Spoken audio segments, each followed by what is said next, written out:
Welcome to my video. মা বাড়িতে নেই, তাই আজকে আমি রান্না করব। আজ রান্না করব অল্প তেলে চিকেন কষা। তো চিকেন কষার জন্য প্রথমে নিয়ে নিয়েছি 3টে পেঁয়াজ, একটু আদা ও কিছু রসুন। রান্নার উপকরণগুলি আমি থালায় সাজিয়ে নিয়েছি। দেখতে কি সুন্দর লাগছে না? এবার আমি আগে থেকেই পেঁয়াজের খোসা ছাড়িয়ে রেখেছিলাম। খোসা ছাড়িয়ে জলে ধুয়ে রেখেছিলাম যে পেঁয়াজগুলি, সেগুলি এখন লম্বা লম্বা করে কেটে নেব। এখন লঙ্কার মোটাগুলি ছাড়িয়ে নেব, আর তার সাথে সাথে ধুয়ে রাখা ধনেপাতাগুলিও কুচি কুচি করে কাটছিলাম। যাতে সময়টা কম লাগে, তাই এই কাজটা আগে থাকতেই করে রাখা।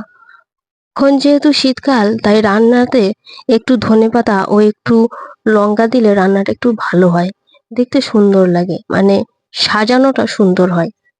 এবার সবশেষে আদা ও রসুন পেস্ট করে নিলাম কুড়ুনির মাধ্যমে। এই আদা রসুনগুলো যদি কুড়ুনির মাধ্যমে না কেটেও তোমরা শিলে বেটে নাও তাহলেও ভালো। তবে শিলে বাটবার সময় আদা আর রসুনগুলি একসাথে বাটলে দেখতে ভালো লাগে।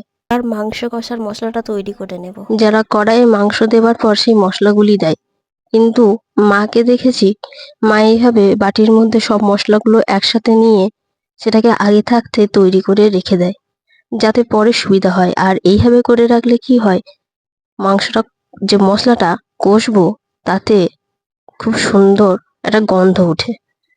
আমিও সেই রকমই আগে থাকতে সব করে রেখে দিয়েছিলাম।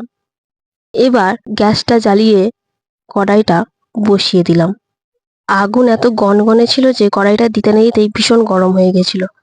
তাই কড়াইয়ে তেল দিয়ে শুকনো লঙ্কা ও তার সাথে একটু তেজপাতা দিলাম।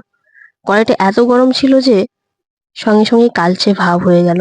আমার তো আর ভিডিও করবার মতো স্ট্যান্ড নেই, তাই এক হাতে ফোন আর এক হাতে রান্না করা খুব অসুবিধাই হয়। ফোনটা ধরতেও হচ্ছে, এদিকে কড়াই খুন্তিও লাড়তে হচ্ছে। তো সেই কারণে কড়াইটা খুব ধরে গিয়েছিল আর অসুবিধাও খুব হচ্ছিল।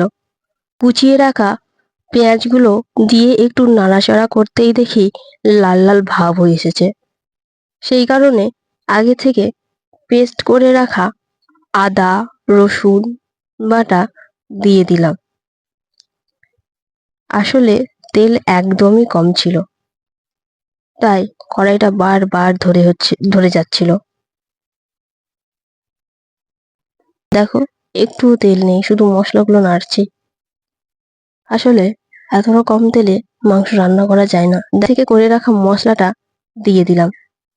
মশলাটা দেওয়ার পর সেটা একটু নাড়তে হবে, এবং নাড়তে নাড়তে যখন দেখবে একটু লাল লাল ভাব হচ্ছে, তখন মাংসটা ঢেলে দিয়ে মশলার সাথে মাখিয়ে দিলাম। বাড়িতে খুব একজন বেশি নেই, আমি আর আমার ভাই আছি, তাই অল্পই মাংস নিয়েছি। এরপর মশলার সাথে মাংসটা খুব ভালোভাবে সুন্দরভাবে মাখাতে হবে। মাখিয়ে দিতে হবে পরিমাণ মতো নুন।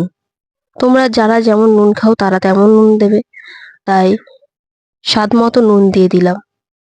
নুন দিয়ে বেশ কিছুক্ষণ নাড়াচাড়া করতে হবে, যাতে নুনটা মাংসর মধ্যে ভালোভাবে ঢুকে যায়। তবে এই প্রসঙ্গে বলে রাখা ভালো, মাংসটা কষার সময় যদি নুনটা একটু বেশি করে দাও, তাহলে রান্নাটা ভালো হয়, আর শেষে খুব বেশি একটা নুন দিতে হয় না। এবার ঢাকা দিয়ে কিছুক্ষণ রাখতে হবে, যাতে মাংসটা ভালোভাবে কষা যায়।